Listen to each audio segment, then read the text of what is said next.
northern Cascades and passes, including the Mount Baker ski area. Heavy snow expected. Accumulations of 2 to 4 feet above 4,500 feet. Travel could be very difficult to impossible. If you must travel, keep an extra flashlight, food, and water in your vehicle in case of an emergency. Backcountry conditions may become dangerous.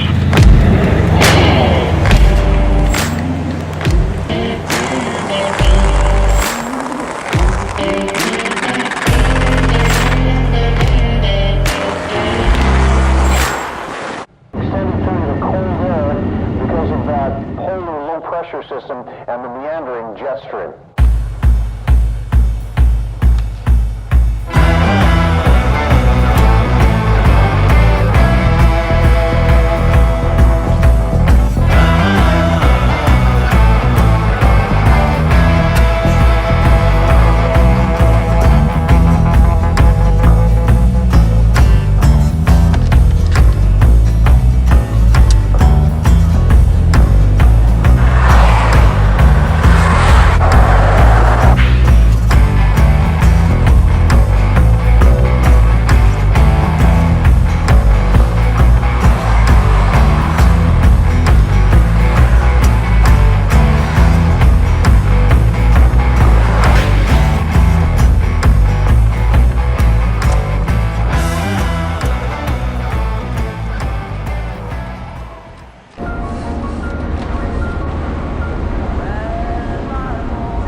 Slopes northern Cascades and passes, including the Mount Baker ski area.